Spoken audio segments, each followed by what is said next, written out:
I found out my wife was lying about everything. The truth destroyed me. You ever have a moment so surreal, so soul-punching that your brain just freezes? Like your heart knows what it heard, but your mind refuses to accept it? Yeah, that was me. A few months ago. It was 2:17 a.m. I remember because I just glanced at the clock on our nightstand. My wife, Marissa, was curled up in my arms, breathing soft and steady. We had just come back from a quiet dinner, nothing fancy. Pasta, wine, a little dessert. She laughed a lot that night, told me she loved me, kissed me like she meant it. And then, while she was asleep, wrapped in me like I was her whole world, she whispered a name. Not mine. She said, Carter. Carter. Not a cousin. Not a coworker. Not a dog's name. A full-grown man's name. One I didn't recognize. One she said with a little sigh, like a secret wish slipping out. I laid there, still as stone, heart pounding so loud I was sure it'd wake her up. I didn't move. I didn't breathe. I just listened. And she said it again. Carter, with a little smile on her lips. Like I wasn't even there. The next morning, I didn't say anything. What was I supposed to say? Hey, babe, you said another man's name in your sleep. Should I be worried? Instead, I played it cool. Made her coffee, kissed her forehead. Acted normal. But inside, I was unraveling. That name echoed in my head all day. I Googled Carter plus Marissa, checked her Facebook friends, LinkedIn, Instagram. Nothing obvious. No Carter in the DMs. No Carter liking her bikini pics. Nothing. But I couldn't let it go. That night, I pretended to fall asleep before her. I lay there in the dark, trying to listen again. Nothing. Just her breathing. I did that for 3 nights straight. Nothing. Then on the 4th night, she moaned again in her sleep. Same name. Carter. Like it was a memory she wanted to relive. This time I sat up in bed and watched her face. She looked peaceful. Too peaceful. I started wondering if she was dreaming of him. If she did that often. If that's why she sometimes woke up smiling and kissed me like I wasn't even me. That's when I started digging. Not just the social media stuff. I mean really digging. I'm not proud of it, but I went full-on detective mode. Checked her iCloud backups. Tracked her location history. Pulled old receipts from her purse when she went to shower. You name it. I even installed a keystroke logger on her laptop. Weeks went by and I still found nothing. Not a single message, not a flirty email, nothing that screamed affair. But that only made it worse. Because now I wasn't just suspicious. I was obsessed. And I started seeing the small things. Like how she'd suddenly start dressing up more for yoga. Or how she started putting her phone face down at dinner. Or how her texts went from see you soon to just K. Paranoia started eating me alive. And just when I thought I might be crazy, that maybe I was reading into things too much, I found something. Something small. But it changed everything. She left her Apple Watch on the charger. I knew she used it for workouts, but I never paid it much attention before. Out of habit, I tapped into the Messages app. There were no texts, but there was a calendar notification from 2 days ago. Lunch with C, 12:30 p.m. at the Grove. C. C for Carter? I checked her credit card. Sure enough, there was a charge at the Grove. Lunch for 2. I called her that day at 12:30. She didn't answer. She texted back at 2:17 p.m. Sorry, babe, was in yoga. Call you in a bit. Yoga, right? Now, I had 2 choices. Confront her and risk her lying again, or dig deeper and catch her in the act. And I chose the second. I wasn't just going to accuse her. I needed proof. I needed to see it. So I did something I never thought I'd do. I followed her. I parked behind a dumpster that reeked of old coffee grounds and burnt toast. From that spot, I had a clear view of the 2nd floor. Room 214. Same place. It was raining. Just a soft drizzle.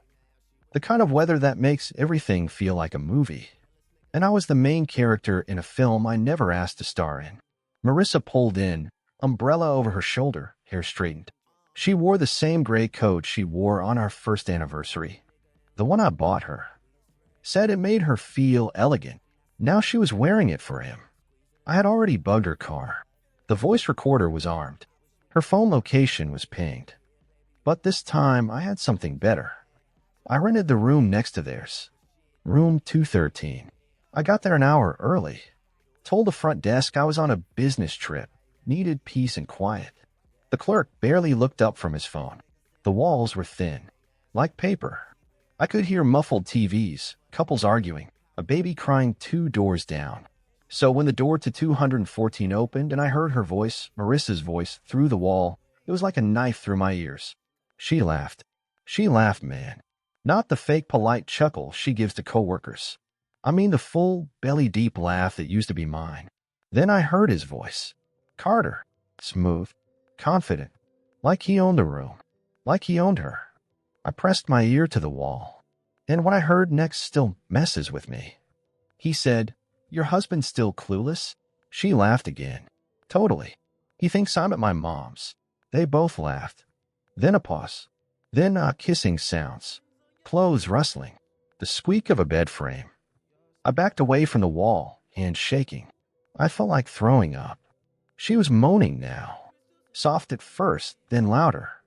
Like a performance. Like she wanted him to know he was doing everything right. And somewhere between the gasps and the headboard tapping against the wall, she said it. God, I wish you were the one I married. I think my heart stopped. Right there in that dingy motel room, listening through peeling wallpaper and drywall, I felt my whole life implode. This wasn't just an affair. It was love. Or at least her version of it. When they were done, after the fake giggles and the water running in the bathroom, she said something else. Soon. That was it. Carter replied, "Yeah? You sure you're ready?" She hesitated. He's not going to see it coming. He's not going to see it coming. That's when I knew. It wasn't just about cheating anymore. They were planning something. Something bigger. Maybe to leave me. Maybe to take everything. Or maybe something worse. I left the hotel before they did. Drove around the block 3 times just to calm myself down. My hands were white-knuckled on the steering wheel. I couldn't scream. Couldn't cry. I just kept hearing her voice over and over again. He's not going to see it coming. I started asking myself questions I never thought I'd ask. Were they trying to set me up? Did she want to take the house? My savings? Were they waiting until I was at my lowest to twist the knife? That night, I slept on the couch. She came home late. Smelled like hotel soap and excuses. She said, "Mom's doing better." I nodded. Bit my tongue. Said, "That's good." But inside, I was planning. Plotting. Not revenge. Not yet. First, I needed answers. Real ones. So I called someone I never thought I'd call. A private investigator. I gave him everything. The voice recordings. The photos. The texts I'd screenshotted.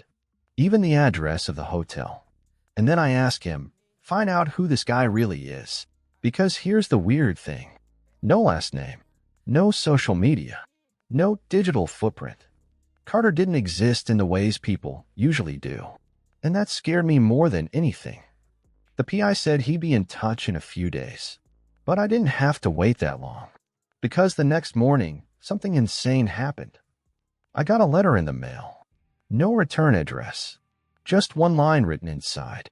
It said, "You deserve to know the truth before she ruins you." And underneath that, a photo of her with Carter. But it wasn't recent.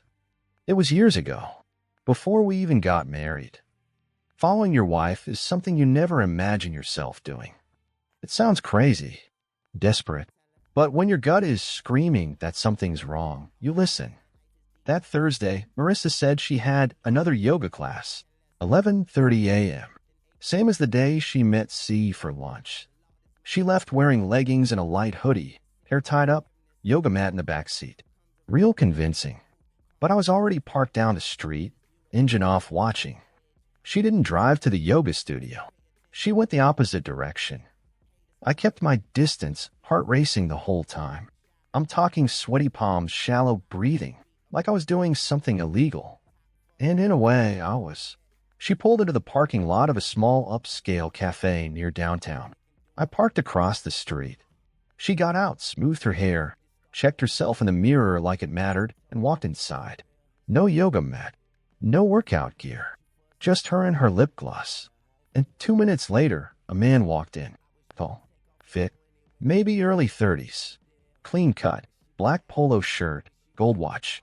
He walked right up to her and kissed her cheek like it was normal. Like it was routine. I sank down in my seat so fast I nearly hit my horn. Was that Carter? I took a photo. Hands trembling, I snapped one more when he put his hand over hers across the table. They laughed. Smiled. She looked happy. Not the I love my husband kind of happy. The this is my secret escape happy.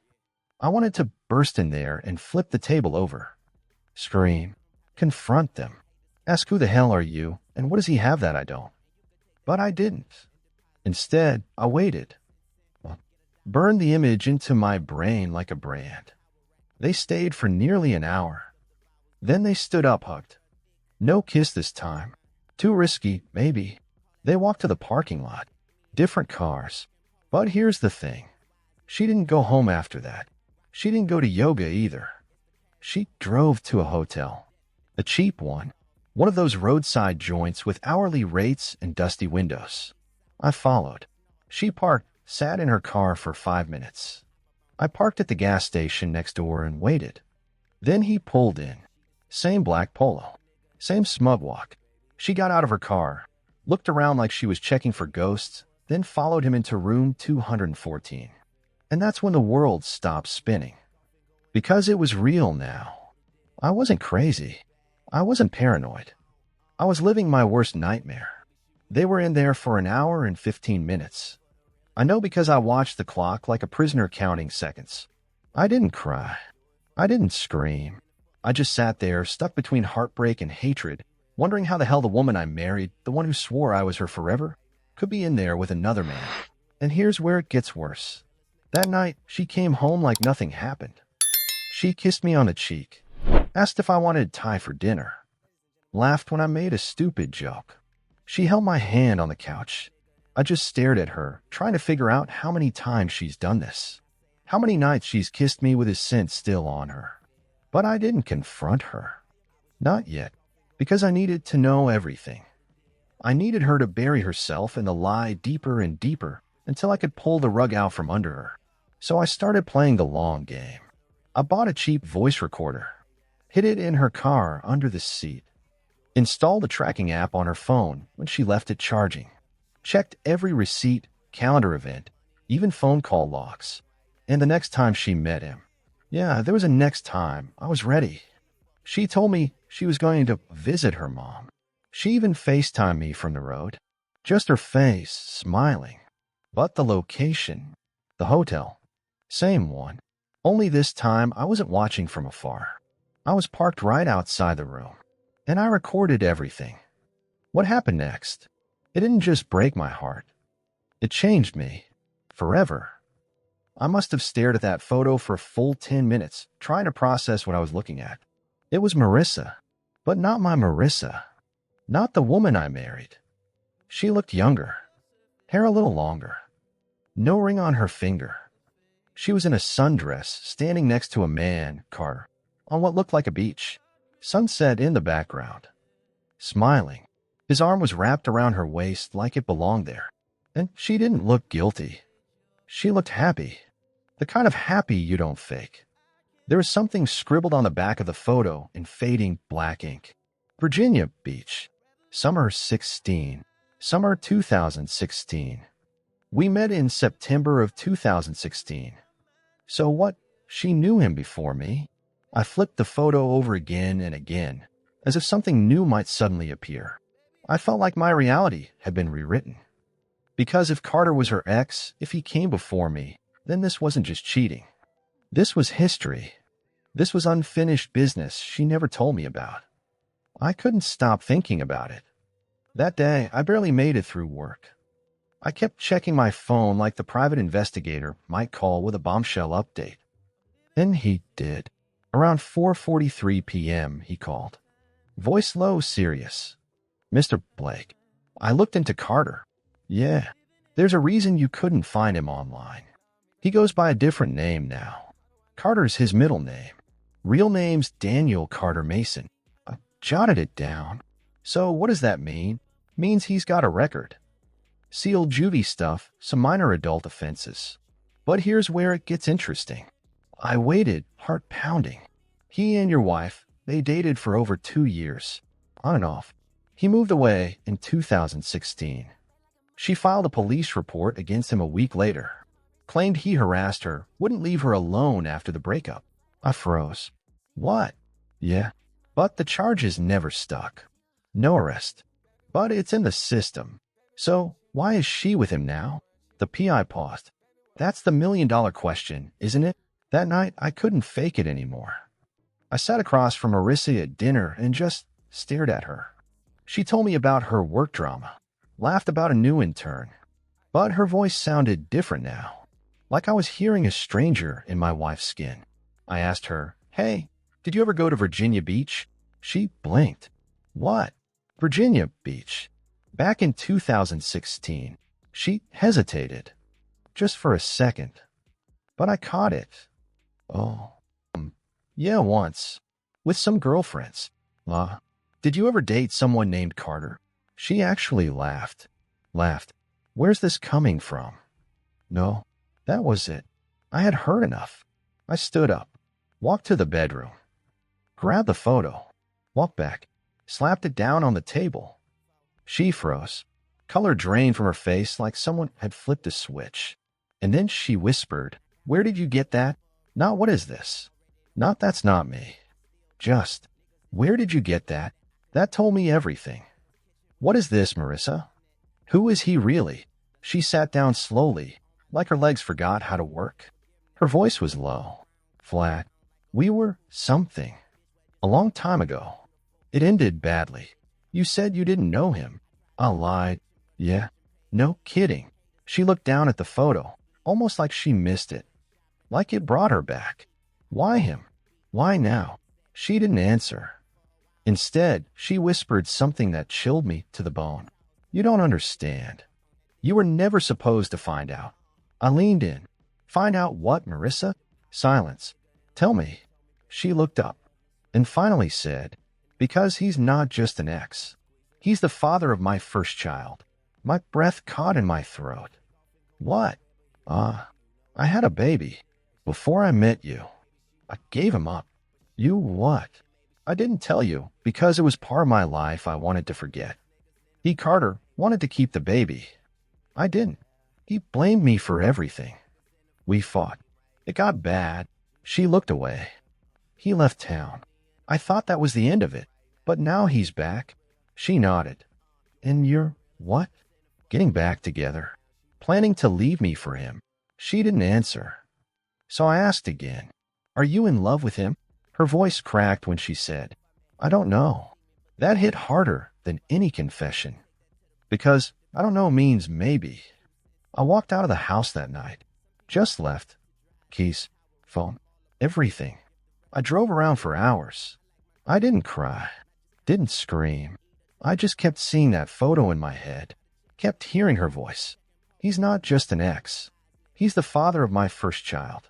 This wasn't a simple affair. It was something buried deep. A past she never shared.